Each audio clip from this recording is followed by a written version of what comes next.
Hello, good morning, magandang umaga, mayapayabak, kirayungan, king sagin.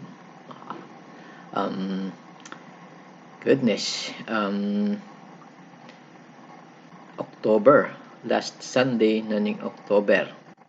Wow, Pasko na. Well, actually diyan, Pasko na, naka full on na ang display ng Christmas diyan, So, dito hindi pa, magti-Thanksgiving muna sila. Tapos Pasko. Anyways, glad to be with you again this morning. Salamat sa Panginoon. We could, kahit nasa video lamang, we can be together. So, thank you, Lord. And we'll continue. Oh, ano pala I'm just anong nangyayari dyan sa Pilipinas, Sunod-sunod na yung mga, lindol. Sunod-sunod ang mga lindol dyan. Tapos yung mga bagyo pa. Pabalik na. Ready na kayo, ha? Pabalik ng ating Panginoon. Hope, you pray, we pray na ito na nga. But I'm not telling you it is, okay? No one knows, walang nakakaalam kundi ang Ama, ang pagbalik ng ating Panginoon. So, but anyways, we see sa ating mga pag-aaral, lalong-lalo na ito, makikita natin ang yun ngang ikalawang pagdating ng ating Panginoon, tapos itong paghahari na, which is our study this morning. Nasa Revelation chapter 20 verses 1 and 6 tayo ngayon. At ang title ng ating message is ang matuwid na kaharian. Okay? So, it's beautiful. It gets beautiful. Tapos na yung mga panahon ng kapighatian. So ngayon ang katuwiran, ang kagandahan, ang kasiyahan naman na nasa atin. Okay? Yung hope natin, pag-asa natin, makikita na natin. Okay? So, let's pray before we get into our study. Heavenly Father, we thank you, God, for your goodness and for your mercy and for your grace, O Lord. We don't deserve any of this, O Lord. We don't deserve your goodness to us, O Lord, and yet you do pour your goodness and your mercy and your love unto us, O Lord. Salamat po, maraming salamat po, Panginoon, sa kagandahang loob niyo sa amin, O Lord. We love you, we praise you, Lord, and itong pag-aaral namin ngayong umaga, O Lord, I pray na maginhawaan kami at ma-excited man, O Lord, sa mga panahon na darating pa, O Lord, na kasama namin kayo. At actually, Lord, kagandahan, maghahari pa kaming kasama niyo, O Lord, which is amazing, O Lord, at nakakamangha talaga, Lord, ang inyong kabutihan sa amin. So, Lord, we pray that your Spirit, O Lord, would teach us this morning and help us remember, help us to be ready, O Lord, sa ikalawang or pangalawang pagbabalik or pagdating ng aming Panginoong Jesus. Love you, Lord. We praise you in Jesus' name. Amen. Amen. Okay. So Revelation, Pahayag, chapter 20, verses 1 to 6. Ang matuwid na katuwiran ay matuwid na kaharian, I should say. Sorry. So yung last study natin, nakita natin yung pagbabalik or pagdating, ikalawang pagdating ng ating Panginoong Jesus. At kasama niya yung mga hukbo ng langit na binubuo ng kanyang tunay na iglesia, okay? Again, palagi kong dinidiin yung tunay na iglesia dahil maraming mga bulaang iglesia ngayon. So, tunay na iglesia niya, yung mga banal na nangamatay na from Old Testament at saka yung wala na sa atin, okay? Pero nandun na sa langit. And then yung mga banal pa na maliligtas sa panahon ng kapighatian, which we call the tribulation saints, okay? Nakita din natin yung Battle of Armageddon, yung digmaan sa Megiddo or Armageddon, sabi, na nakita din natin ng ating Panginoong Jesus, magugupo niya, magtatagumpay siya laban sa mga mapanghimagsik na hukbo na namumuno ang Antikristo at ang bulaang propeta. Si Jesus lamang by himself, right? Tayo Manunood lang tayo, but it's gonna be Jesus defeating all of them by himself, by his word, right? Tapos pagkatapos noon, ihahagis niya, tatapon niya yung Antikristo at ang bulang propeta sa lawa ng apoy. Hindi sila namatay, buhay silang itatapon doon. So, forever nilang mararamdaman yung sakit ng lawa ng apoy dahil sa kanilang kasamaan na ginawa nila sa mundong ito, sa sangkatauhan. And pangalawang pagdating nga ng ating Panginoong Hesus, yun din ang ang simula ng tinatawag nating Millennial Kingdom o yung isang taong paghahari ng ating Panginoong Hesus. Isang libong taon. Did I say isang taon? Isang libong taon na ang ating Panginoon, siya ang maghahari kasama tayo. At ang paghahari niya ay sabi sa Bible is kamay na bakal. Pero hindi yung kamay na bakal na ngayon na alam natin ngayon, okay? Na dictator, mga diktador na wala kang magawa, pinapatay ka, pinaparusahan ka, kinukulong ka o ano paman, okay? Ang kamay na bakal na ito ng ating Panginoon ay ang katuwiran, matuwid na paghahari. Okay? So, yun nga ang ating title is matuwid na paghahari, righteous kingdom. Kamay na bakal nga, ngunit sa katuwiran. At makikita natin ngayong umaga yun. Okay? So yun nga, immediately, pagkatapos nga ng tagumpay niya laban kay Antikristo, yung bulang propeta, at yung paggupo niya sa mapaghimagsik na hukbo laban sa kanya, ito ang nakita ni Juan, isang anghel na bumababa na naman mula sa langit. Okay? So, sa verse 1, sabi niya, at nakita ko ang isang anghel na bumababa mula sa langit. Siya ay may taglay na susi ng walang hanggang kalaliman. Siya ay may hawak na malaking tanikala at hinuli niya ang dragon na ito ay ang ahas noong matagal ng panahon. Siya ang Diablo at Satanas. They're all the same. Okay? Ahas, Diablo, Satanas. It's the same person. Siya ay ginapos sa loob ng 1,000 taon. Itinapon siya sa walang hanggang kalaliman upang hindi na siya makapaglinlang ng mga bansa. Sinarhan niya siya at nilagyan ng selyo sa ibabaw niya. Siya ay mananatili roon hanggang sa matapos ang 1,000 taon. Pagkatapos ng mga bagay na ito ay kinakailangang pakawalan siya ng Diyos sa maikling panahon. Okay? So, yung mga pangyayaring ito, sunod-sunod. Wala tayong nakikitang paghihinto or may iba pang nangyari. Sunod-sunod na. Okay? So, ang pagbabalik or ang pagdating ng ating Panginoong Jesus, nakasama nga ang kanyang hukbo.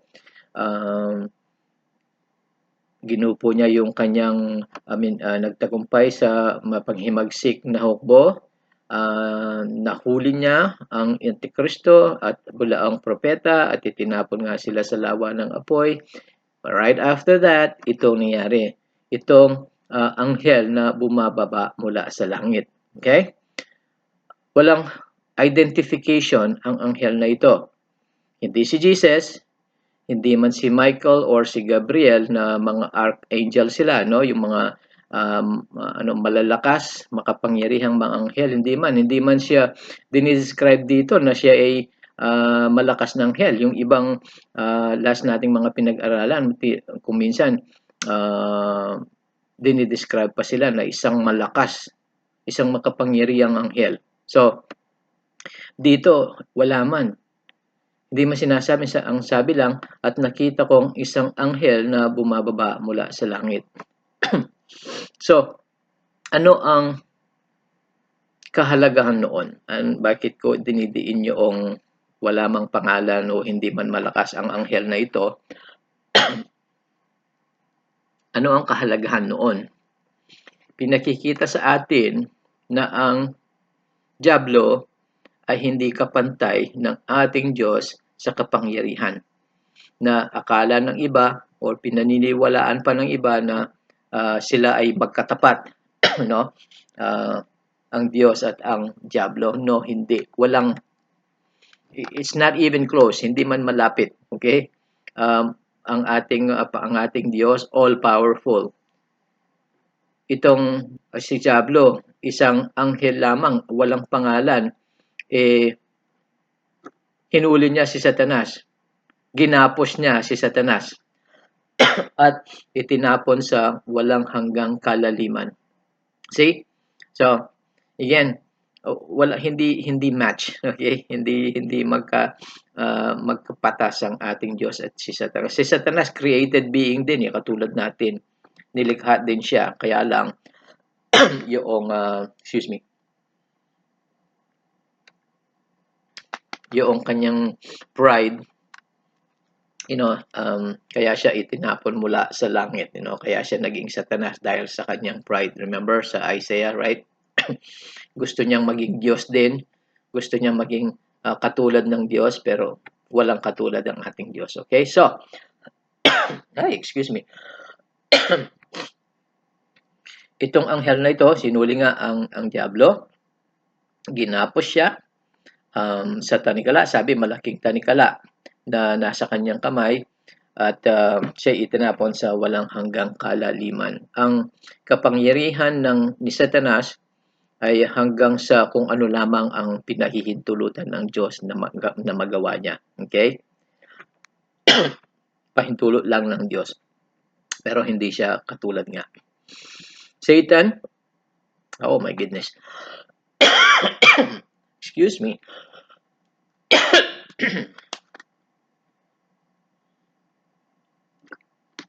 Hindi na naalis-alis itong ano ko. Kiliti. Yeah. Okay. Pasensya na kayo sa mga matatanda. Okay. So, si Satanas dito ay dinidescribe din siya na siya ang dragon. Ang sabi yung sa simula ng panahon, let me go back there. Hinuli niya ang dragon na ito ay ang ahas noong matagal ng panahon. In the beginning, sabi, the serpent from the beginning. Ano ang dire-refer doon? Sa hardin, the Garden of Eden, siya yun. Di ba yung ahas na nagtukso kay Eva? At tapos si Adan, nakisama din. So, siya ang tinutukoy dito. Okay? Yung serpent, yung ahas, yung ulupong na pasimula pa. He is the deceiver of men. Siya ang manlilinlang ng sangkatauhan. Noon pa man, mula sa hardin hanggang ngayon. Sa John chapter 8 verse 44, meron din siyang mga description doon. Sabi, siya ay mamamatay tao buhat pa ng pasimula. There. Okay? Siya ay mamamatay tao buhat pa ng pasimula. That's the same thing na refer dito sa siyang ahas noong una pang panahon. So, doon nga sa hardin na tinukso niya si Eva, at doon na pumasok ang kasalanan sa mundo at nagsimula ng mamatay ang kasangkatauhan.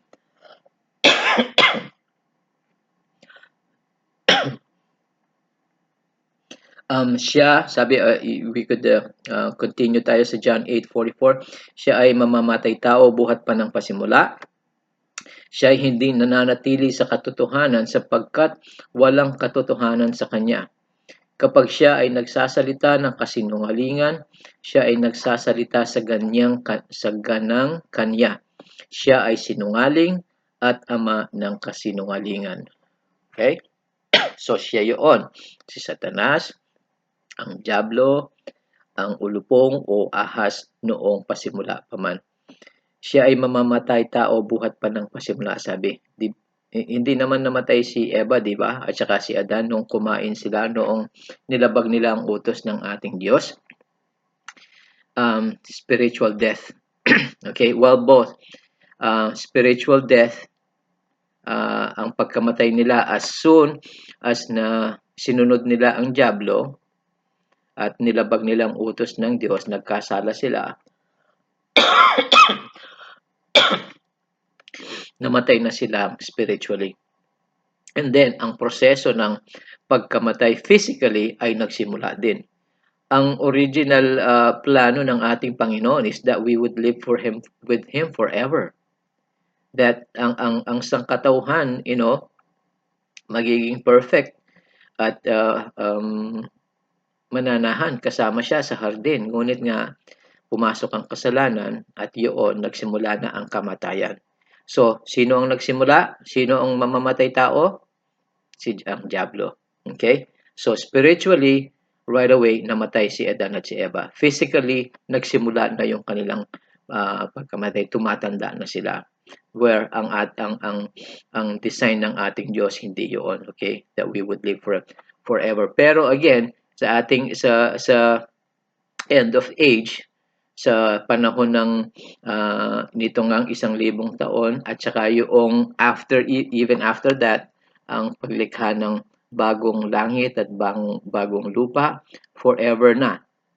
So we would live with Him forever, which was, again, His original plan ng ating Diyos, to live with Him forever. Okay? So ibabalik niya yun. So makikita natin. Okay? So, sinungaling, siya ang ama ng kasinungalingan. Ang nakakalungkot today sa panahon natin ay marami pa rin ang naniniwala sa kanyang mga kasinungalingan. Bakit? Bakit pinaniniwalaan ang kasinungalingan ng diablo?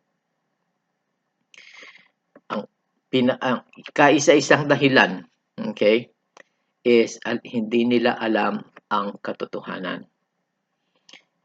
Either ayaw nilang malaman ang katotohanan, or hindi lang nila alam ang katotohanan, or iba't iba pang mga reason kung bakit ayaw nila ang katotohanan. Ang ikay-sa-isang laban lamang sa kasinungalingan ay kung alam ang katotohanan, right? Di ba? Kung alam mo ang totoo, of course, hindi mo paniniwalaan yung kasinungalingan. Kung alam mong si mabuti siyang tao, tapos may isang sabi doon, chinichismis ay masama siya, magnanakaw siya, mamamatay o whatever. Kung alam mo yung totoo about that person, hindi mo paniniwalaan yung kasinungalingan, right? So, ang panglaban sa kasinungalingan ay ang katotohanan. So, kailangan, mahalaga na malaman natin ang katotohanan at makilala man. Okay? Malaman at makilala. Why do I say that? Dahil ang ating Panginoong Hesus, siya mismo at ang katotohanan at ang kanyang salita. Sa John chapter 14 verse 6, alam nating lahat dapat itong verse na ito, John 14 verse 6, sinabi ni Jesus, ako ang daan, ang katotohanan at ang buhay. Walang sino mang makakapunta sa Ama maliban sa pamamagitan ko. So sabi niya, siya ang katotohanan, himself. And then, ang kanyang salita, sa John chapter 17 verse 17, pakabanalin mo sila sa pamamagitan ng iyong katotohanan. Ang iyong salita ay katotohanan. Okay? So, para magtagumpay laban sa kasinungalingan ng diablo, sa paglilinlang niya ay alamin ang salita at kilalanin ang katotohanan ng ating Panginoong Diyos. Very, very important. So, keep studying the Word of God. Keep growing in the knowledge. Sabi nga ni Pedro, grow in the grace and knowledge of our Lord and Savior Jesus Christ. So,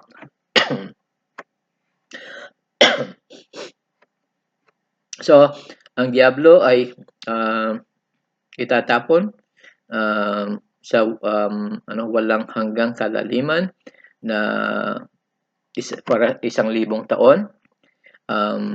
Kukulong siya doon at sabi seselyuhan.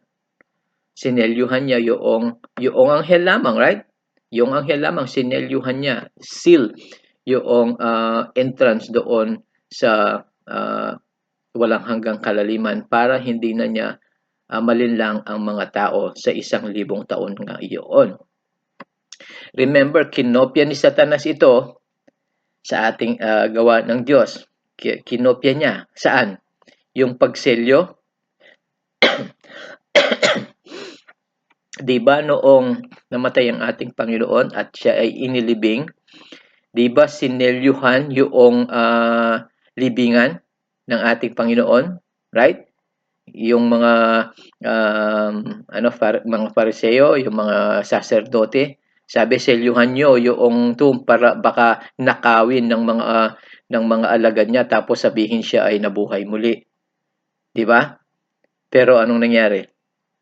3 araw, walang hindi umobra yung selyo ni Satanas. 3 araw, nabuhay muli ang ating Panginoon. Sinira lang yung selyong pinalagay ni Satanas sa mga ginamit niya yung mga saserdote nga, yung kaaway ng ating Panginoong Jesus. Hindi niya kaya. Pero dito tingnan nyo, 1,000 taon kukulong siya. Selyo, hindi niya kayang ialisin yung selyo na ilalagay ng anghel. Walang problema ang ating Diyos na i-restrain, na ikulong si Satanas. Si Satanas hindi niya pwedeng ikulong ang ating Panginoon. Nabuhay siyang muli. So, walang kasamaan. This is mahirap imaginein ito. Okay? Because tayo ay nabuhay lahat. Ang ating pagkaalam sa mundo ay ang mundo na mayroong sumpa, maraming korupsyon, maraming kasamaan. Could you imagine 1,000 taon na matuwid ang lahat? Mahirap yun. Walang kasamaan na pahihintulutan ng ating Diyos. Isang daigdig, isang mundo na dalisay at malinis. Again, it's hard to imagine, Walang mga krimen. Walang nakawan, walang patayan, walang rape, walang masama, walang mga digmaan, which ang mundo natin punong-puno ng mga digmaan, kahit saan. Walang mga dukha, walang kadukhaan, walang sakit, walang korupsyon. Hindi na kailangan yung flood control. Okay? Dahil ang ating Diyos ang mamumuno sa lahat, pati na ang nature. Kung merong mang TV sa panahong ito, sa 1,000 panahong 1,000 taon na ito, kung merong TV, ang makikita lang natin, mapapanood lang natin ay palaging mabuting balita. Isn't that hard? I mean, mahirap na imagine niyo Pero that's what's gonna happen. Malinis. Hindi na magtatapon ng mga basura ang mga tao kahit saan-saan. Wala na yung mga direct to the point diyan, I think alam natin 'yon, yung direct to the point, direct to the sapa, Ang sapa diyan magiging malinis. Sobra ang linis na ang mga bata diyan makakapaglangoy na pati na yung matanda kasi makakalangoy doon sa sapa diyan. Dahil malinis na malinis.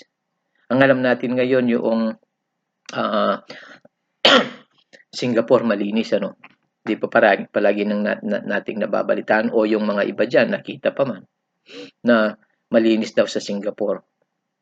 Kung i-compare mo ang Singapore sa panahong ito, 1,000 taon na paghahari ng ating Panginoon, kung ikukumpara mo ang Singapore, marumi pa.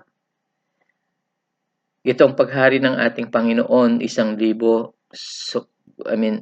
pure and clean. Kingdom of righteousness. Okay? So, ready na kayo? Be ready. Be excited. Okay? Dahil yun ang ating future. Itong millennial kingdom nito, merong konting silip, okay, sa millennial kingdom na ito. If you can turn to Isaiah chapter 11 verses 4 to 9, makikita natin. At ito silip lang, konti lang itong bahagi kung ano ang mangyayari sa 1,000 taon. Okay? Sa Isaiah chapter 11 verses 4 to 9. I'll give you time.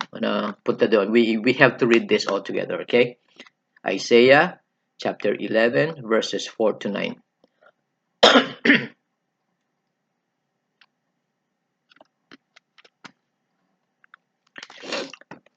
Okay, ready?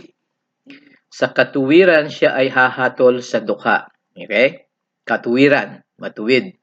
At sasaway na may karampatan dahil sa mga maamo sa lupa.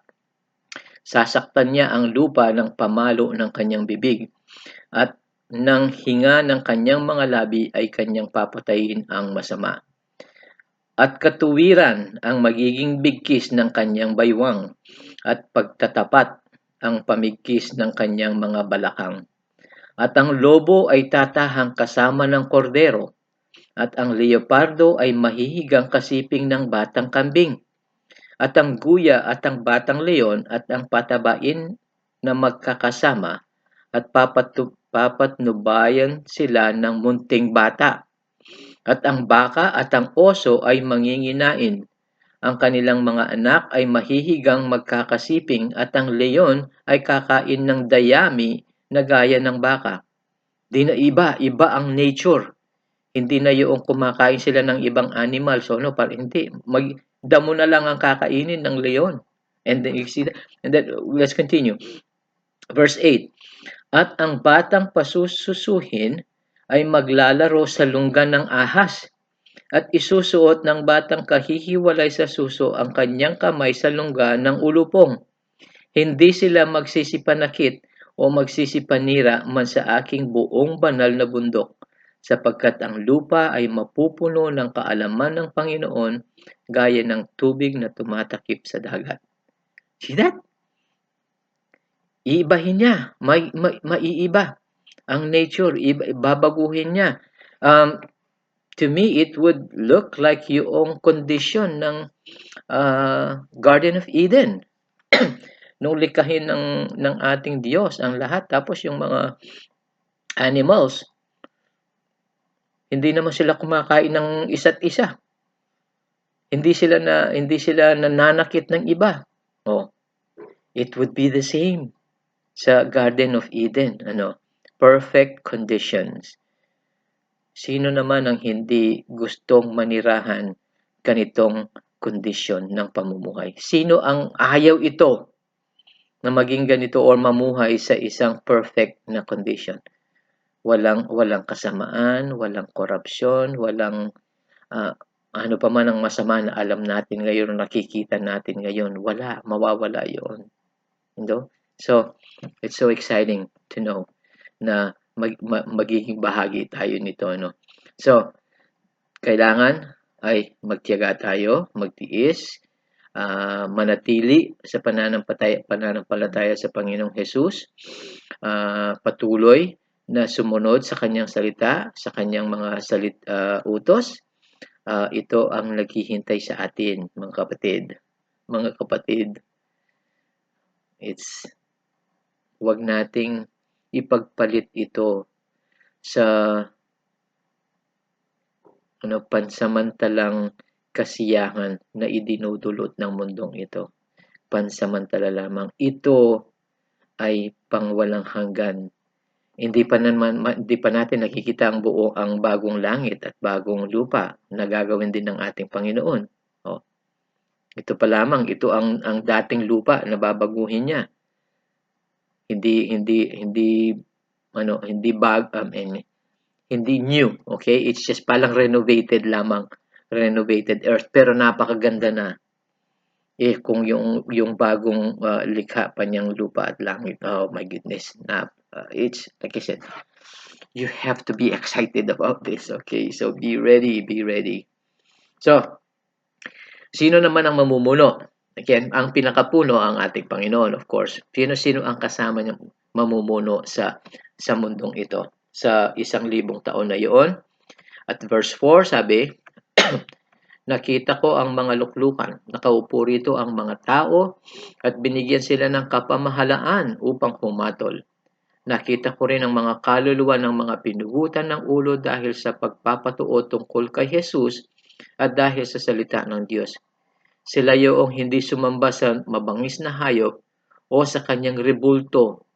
Hindi nila tinanggap ang kanyang tatak sa kanilang mga noo at sa kanilang mga kamay. Ang mga taong ito ay nabuhay at nagharing kasama ni Kristo sa loob ng 1,000 taon. Itong mga tribulation saints, yung mga namatay dahil sa ating Panginoon sa panahon ng kapighatian. Verse 5, ngunit hanggang sa matapos ang 1,000 taon, ang mga natira na mga namatay ay hindi muling nabuhay. Ito ay ang unang pagkabuhay muli. Yung mga masama, yung ayaw manampalataya at naghihimagsik laban sa Panginoong Hesus, sila yung tinutukoy dito sa verse 5. Hanggat hindi matapos yung 1,000 taon, ang mga natira na mga namatay ay hindi muling nabuhay. That's the second resurrection. First resurrection, yung unang pagkabuhay muli, tayo yun, ang mga nananampalataya na makakapiling natin ng ating Panginoon. Yung ikalawang pagkabuhay muli, second resurrection, is the judgment of the wicked. Ang hatol sa mga masama, doon makikita natin itatapon din sila sa lawa ng apoy. Yun ang kanilang destinasyon. Kasama ang Antikristo, mula ang propeta, at ang diablo din, itatapon din siya doon. Hindi ba? After the 1,000, hindi ba? Sabi, pakakawalan siya sa maikling panahon, and then after that, itatapon din siya doon. So, dalawang grupo ng mga mamamahala dito sa mundo. The first group, sabi, nakaupo ito sa mga luklukan, sabi. I believe sa akin ito yung church. Yung unang grupo na nakaluklok sa mga nakaupo rito ang mga tao at binigyan sila ng kapamahalaan upang humatol. I believe yung mga lumang banal sa lumang tipan at yung mga pumanaw na or nakasama ng ating Panginoon na kasama sa kanyang tunay na iglesia. Okay? We have two references doon. 1 Corinthians chapter 6 verse 2. You can just write that down and look it up later. 1 Corinthians chapter 6 verse 2, ang sabi doon, hindi ba ninyo alam na ang mga banal ay hahatol sa sangkatauhan? Yamang kayo ang hahatol sa sangkatauhan, hindi ba kayo karapat-dapat humatol sa maliliit na bagay? Kasi hahatol sa sangkatauhan ang mga banal. So, Old Testament saints, New Testament saints. Okay? And then, 2 Timothy chapter 2 verse 12, kung tayo ay magtitiis, tayo rin naman ay maghaharing kasama niya. Maghaharing kasama niya. Niya ang ating Panginoong Hesus. So, yung mga saints, banal na again, from lumang tipan hanggang sa bagong tipan pumahan. Ang mga apostol, sina Paul, sina Timothy, lahat ng nabasa natin sa bagong tipan. Okay? Then the second group, yung ikalawang grupo ay yung mga tribulation saints. Kasi sabi, yung mga pinugutan ng ulo dahil sa kanilang pananampalataya at sa salita ng ating Panginoon. Hindi nila sinamba yung beast, yung Antikristo at yung rebulto na itinayo niya, pinagawa niya at dapat sambahin yun. Tapos, yung marka ng demonyo, yung sa noo at saka sa kamay, hindi nila tinanggap yun. So, sila ay pinugutan ng ulo.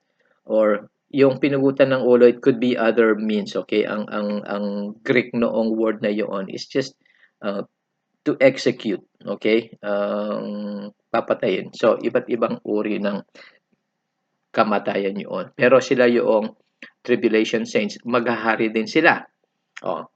yung mga banal ng lumang tipan, bagong tipan, at yung mga tribulation saints na tinatawag. Both will reign, maghaharing kasama ng ating Panginoon. But, tanong ko lang, which group do you want to belong in? Anong grupo? Yung mananampalataya na ngayon o yung pupugutan ng ulo sa panahon ng kapighatian? Right? Pareho maghahari, pero yung isa medyo masakit ang mararanasan muna bago sila maghari sa 1,000 taon. Bakit hindi pa ngayon na maaaring ma-rapture na tayo na walang sakit? Bigla na lang tayong kukunin ng ating Panginoon. Walang sakit yun. Ba't hihintayin pa yung panahon ng kabigatian na manampalataya sa Kanya? Na ibigay na natin ang buhay natin sa Kanya. Bakit hintayin pa yon? Ngayon na. Kung hindi pa, kung meron pa dyan na hindi pa nagtitiwala sa ating Panginoong Hesus, hindi pa na born again, hindi pa talagang nagsisi sa mga kasalanan at tinanggap ang Panginoon bilang Panginoon, gawin na ngayon. Gawin na ngayon. Huwag nang hintayin pa yung makarating pa sa panahon ng kapighatian at mamamatay pa para lamang makapunta ng langit. Ngayon na. So, pero kung makarating man kayo doon, don't take the mark of the beast. Okay? Huwag nang tanggapin yung marka ng demonyo. Dahil kapag tinanggap yun, that would be it. Ang destination nyo would be lawa ng apoy. But again, I encourage everyone na manampalataya na ngayon.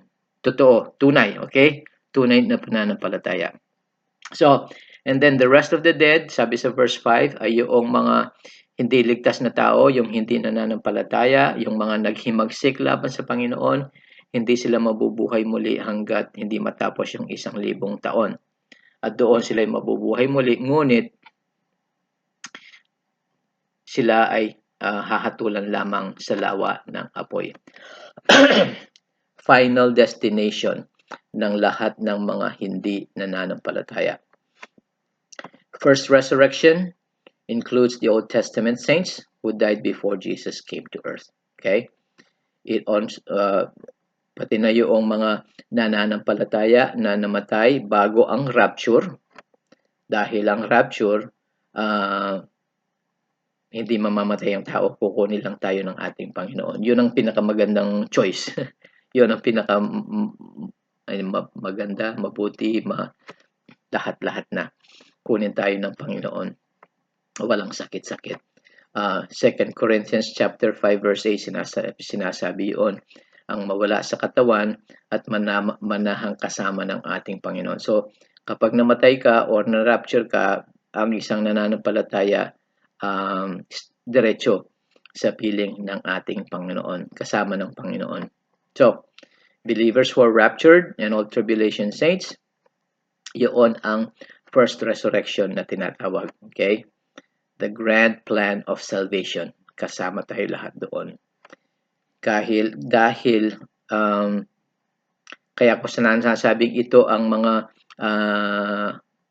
ligtas lamang ang kasama doon sa unang pagkabuhay muli. Dahil sa verse 6, tingnan natin sa verse 6, last verse natin ngayon, pinagpala at banal ang mga kabilang sa unang pagkabuhay muli. Ang ikalawang kamatayan ay walang kapangyarihan sa mga taong ito. Ikalawang kamatayan, again, yung hindi mananampalataya. Ang ikalawang kamatayan ay walang kapangyarihan sa mga taong ito, ngunit sila ay magiging mga saserdote ng Diyos at ni Kristo, at sila ay maghaharing kasama niya sa loob ng 1,000 taon. Pinagpala at banal ang mga kabilang sa unang pagkabuhay muli. So, sino ang tinutukoy kapag sinasabing pinagpala at banal? Yun ay description sa lahat ng Bible. Yun ay description lamang na nakalaan para lamang sa ligtas, right? Yung nananampalataya, hindi sa mga ligtas. Ang mga hindi ligtas, hindi yung hindi nananampalataya, anong tawag sa kanila? Masama, right? Masama. O kaya mangmang o yung fool, the fool has said in his heart, there is no God. So, ang mga ligtas lamang, sila ang pinagpapala ng Panginoon. Ang mga ligtas na tao ay sila ang banal. They're blessed dahil hindi nila mararanasan yung ikalawang kamatayan. Ikalawang kamatayan ay yung lawa ng apoy. Kahit na but yung ikalawang kamatayan is separation from God forever. Forever na sila ay nasa lawa ng apoy. Masakit ang kararanasan or ang kararatnan ng mga ayaw manampalataya sa Panginoon. Yung pilit na naghihimagsik laban sa Kanya. Lawa ng apoy forever. Pero tayong nananampalataya with the Lord forever din. Okay? More blessings pa. Gagawin pa tayong mga saserdote. Mayroong mga maghahari, mayroong mga saserdote. So, napakaganda, no? Napakaganda ng ating future. Kaya nga Jeremiah 29:11, right? Ano ang Jeremiah 29:11? For I know the thoughts, or for I know the plans I have towards you, plans to give you a future and a hope. Ayun. Ito ang future natin kung mananatili tayo sa pananampalataya sa Panginoong Jesus. So,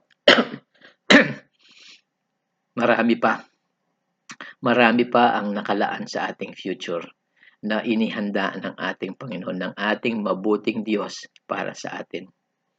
Huwag nating ipagpalit ito sa mga alok ng mundong ito na again, sabi ko kanina, pansamantala lamang.